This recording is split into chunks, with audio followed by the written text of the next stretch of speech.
Hello, എല്ലാവർക്കും നമസ്കാരം. നമ്മുടെ പുതിയൊരു വീഡിയോയിലോട്ട് എല്ലാവർക്കും സ്വാഗതം. അപ്പം ഞാനിപ്പോൾ ഉള്ളത് ആലപ്പുഴ ജില്ലയിൽ തുറവൂർ എന്ന സ്ഥലത്താണ്. ഇവിടെ പേഴ്സി എന്ന് പറഞ്ഞൊരു ചേട്ടൻ്റെ വീട്ടിലേക്കാണ് വന്നിട്ടുള്ളത്. അപ്പോൾ ഇവിടെ ചേട്ടൻ ചെയ്യുന്നത് മീൻ ഉണക്കി കച്ചവടം ചെയ്യലാണ്. അപ്പോൾ ഇന്നത്തെ നമ്മുടെ വീഡിയോയിൽ എങ്ങനെയാണ് മീൻ ഉണക്കുന്നത് കാര്യങ്ങളൊക്കെയാണ് പറയാനായിട്ട് പോകുന്നത്. അപ്പോൾ നേരെ നമ്മുടെ ചേട്ടൻ്റെ വീട്ടിൽ പോയിട്ട് എന്തൊക്കെ കാര്യങ്ങൾ ചെയ്യുന്നുണ്ട് നമുക്ക് നോക്കാന്നുള്ളതാണ്. അപ്പം ഞാൻ ഇതിപ്പോൾ പേഴ്സി ചേട്ടൻ്റെ കൂടെയാണുള്ളത്. ചേട്ടാ നമസ്കാരം. നമസ്കാരം. എന്തൊക്കെ കാര്യങ്ങളാണ് ചേട്ടൻ ചെയ്യുന്നത്? ഞാൻ മീൻ കച്ചവടമാണ് ചെയ്യുന്നത്. മീൻ കച്ചവടമാണ്. ഓക്കെ. എത്ര നാളായി തുടങ്ങിയിട്ട്? ഞാനൊരു 5 വർഷമൊക്കെ. 5 വർഷമായിട്ട് മീൻ കച്ചവടം. ഓക്കെ. അപ്പൊ ഇങ്ങനെയാണ് മീൻ ഉണക്കലും കാര്യങ്ങളൊക്കെ? മീൻ ഉണക്കൽ എന്ന് പറഞ്ഞാൽ ഈ മീനെടുത്ത് മഴക്കാലം ആകുമ്പോ ഞാൻ ഇതിന്റെ അകത്തിട്ട് മീൻ ഉണക്കും. നമ്മുടെ ഡ്രൈവറിന്റെ അകത്തിട്ട് ഉണക്കും. അല്ലെങ്കിൽ വെയിലത്തായിരിക്കും? അല്ലെങ്കിൽ വെയിലത്താണ് ഉണക്കുന്നത്. അപ്പൊ മഴക്കാലത്ത് മീൻ ഉണക്കാൻ ബുദ്ധിമുട്ട് വന്നപ്പോഴാണ് നമ്മുടെ ഡെൽമാർക്കിന്റെ ഡ്രയർ എടുത്തത്. ഓക്കെ. ഇപ്പൊ എത്ര നാളെ നമ്മൾ ഡ്രയർ എടുത്തിട്ട്? ഇതിപ്പോ 1.25 കിലോ ഒരു കൊല്ലം കൂടുതലായി. ഒരു കൊല്ലത്തിന് മേലായി. ഓക്കെ.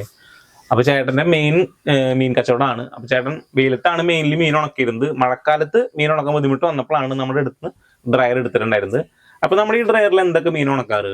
ഇതിന്റെ അകത്ത് ചെമ്മീൻ ഉണക്കും, പിന്നെ കടൽ വരാലി, അയില, ചാള, ഇങ്ങനെയുള്ള മീനുകളുള്ള മീനൊക്കെ ഉണക്കും. ഉണക്കമീൻ പാക്ക് ചെയ്ത് കൊടുക്കുന്നുണ്ട്. പിന്നെ 1 കിലോനും അങ്ങനെ 1/2 കിലോനായിട്ടൊക്കെ ഓരോരുത്തർക്ക് ഓർഡർ അനുസരിച്ച് കൊടുക്കും. പാക്ക് ചെയ്ത് കൊടുക്കും. ഓക്കെ. അപ്പൊ നമ്മുടെ ഈ മെഷീനിലെ ഇപ്പൊ എന്തെങ്കിലും ഉണക്കി വെച്ചിട്ടുണ്ടോ? ഇപ്പൊ ഉണക്കി വെച്ചിട്ടുണ്ട്. ഉണക്കി നമുക്കൊന്ന് കാണാലോ അല്ലെ? ഇതാണ് നമ്മുടെ ഡ്രയർ വരുന്നത്. ഇതിപ്പോ ഏതാ മീന്? ഇത് അയിലാണ്. അയില ഉണക്കി വെച്ചിരിക്കുന്നതാണ്. ഇതിപ്പോ ഓൾറെഡി ഫുൾ ആയിട്ട് ഉണങ്ങി കഴിഞ്ഞിട്ടുള്ളതാണ് അല്ലെ? ഉണങ്ങി കഴിഞ്ഞിട്ടുള്ളൂ. ഇതിപ്പോ 7 തട്ടിന്റെ മെഷീനാണല്ലോ ചേട്ടൻ എടുത്തിരിക്കുന്നത്. നമ്മുടെ അടുത്ത് 7 തട്ടിന്റെ മെഷീനാണ് നമ്മുടെ അടുത്ത്. ഇതിന്റെ ചെറുതും വലുതായിട്ടുള്ള മെഷീൻസ് ഒക്കെ കണ്ടിരുന്നോ? എന്നിട്ട് നമുക്ക് ഏകദേശം 7 തട്ടിന്റെ എടുത്തല്ലേ? അപ്പൊ നമ്മുടെ കമ്പനി ഇതുപോലുള്ള ചെറുതും വലുതുമായിട്ടുള്ള പല ഡ്രയറുകൾ ചെയ്യുന്നുണ്ട്. നമ്മുടെ ഈ ഡ്രയറിന്റെ പ്രത്യേകം എന്താ വെച്ചിട്ടുണ്ടെങ്കിൽ നമുക്ക് എല്ലാ സാധനങ്ങളും നല്ല ക്വാളിറ്റിയിൽ ഉണക്കിയെടുക്കാനായിട്ട് പറ്റും. അപ്പൊ ചേട്ടൻ ഇവിടെ മീൻ ഉണക്കാനായിട്ടാണ് നമ്മുടെ ഡ്രയർ ഉപയോഗിക്കുന്നത്. അപ്പൊ നിങ്ങൾക്ക് ഇതേപോലെ എന്തെങ്കിലും നാളികേരം ഉണക്കാനോ അല്ലെങ്കിൽ ഇറച്ചി ഉണക്കാനോ മുളക് ഉണക്കാനോ മല്ലി ഉണക്കാനോ അങ്ങനെ എന്ത് ആവശ്യമാണെന്നുണ്ടെങ്കിലും നമ്മുടെ ഈ ഡ്രയറിൽ പറ്റുന്നുള്ളതാണ്. അപ്പൊ ഇതാണ് നമ്മുടെ 7 തട്ടിന്റെ ഡ്രയർ വരുന്നത്. ഇതിലിപ്പോ സ്റ്റെയിൻലെസ് സ്റ്റീൽ ട്രേസ് ആണ് നമ്മൾ ഉപയോഗിച്ചിരിക്കുന്നത്. ആയതുകൊണ്ട് തന്നെ നമുക്ക് മീൻ കാര്യങ്ങളൊക്കെ നല്ല ക്വാളിറ്റിയിൽ ഉണക്കിയെടുക്കാനായിട്ട് പറ്റും.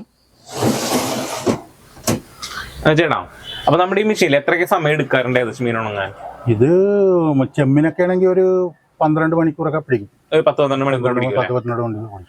നമുക്ക് മീൻ ഉണങ്ങി കിട്ടുമ്പോൾ എങ്ങനെയാണ് നമ്മൾ വെയിലത്ത് വെച്ച് ഉണക്കുന്നതും ഇതിൽ വെച്ച് ഉണക്കുന്നതും വ്യത്യാസം എന്തെങ്കിലും തോന്നാറുണ്ടോ? ഇതിന്റെ അകത്ത് വെച്ച് ഉണക്കുമ്പോ ഇത്തിരി ഇതിന്റെ കളർ കൂടും. കളർ കുറച്ചുകൂടി കിട്ടുന്നല്ലേ?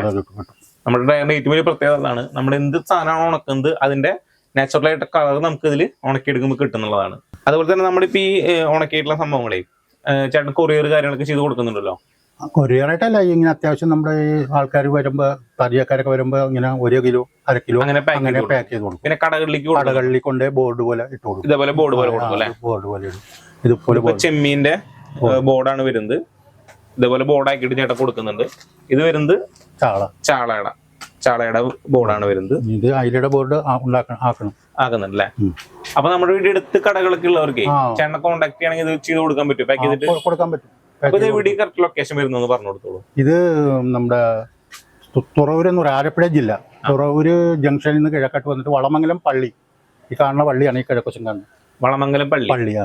അവിടെയാണ് ചേട്ടന്റെ ലൊക്കേഷൻ വരുന്നത്? ലൊക്കേഷൻ വരുന്നത്. അതുപോലെ തന്നെ ചേട്ടന്റെ നമ്പർ ഞാൻ വീട്ടിൽ കൊടുത്തേക്കാം. അപ്പൊ ആർക്കെങ്കിലും ചേട്ടൻ കോൺടാക്ട് ചെയ്യണമെന്നുണ്ടെങ്കിൽ ഇത്രയും നല്ല ക്വാളിറ്റിയിലുള്ള മീൻ സംഭവങ്ങളൊക്കെ പാക്ക് ചെയ്ത് കൊടുക്കാമല്ലോ അല്ലെ? നിങ്ങൾക്ക് ആർക്കെങ്കിലും ഇതേപോലെ ഇത്രയും ക്വാളിറ്റിയിലുള്ള മീനുകൾ ഉണക്കിയത് വേണമെന്നുണ്ടെങ്കിൽ തീർച്ചയായിട്ടും ചേട്ടനെ കോൺടാക്ട് ചെയ്യാം. അതുപോലെ തന്നെ കടകൾ നടത്തുന്നവരോ അല്ലെങ്കിൽ നിങ്ങൾക്ക് വീട്ടിലേക്ക് ആവശ്യത്തിനൊക്കെ ആയിട്ടാണെന്നുണ്ടെങ്കിലും ചേട്ടനെ കോൺടാക്ട് ചെയ്ത് മേടിക്കുക എന്നുള്ളതാണ്. അതുപോലെ തന്നെ നിങ്ങൾക്ക് എന്ത് സംഭവം നേരത്തെ പറഞ്ഞ പോലെ ഉണക്കണം എന്നുണ്ടെങ്കിൽ തീർച്ചയായിട്ടും നമ്മുടെ ഡെൽമാർക്കിനെ കോൺടാക്ട് ചെയ്യാം.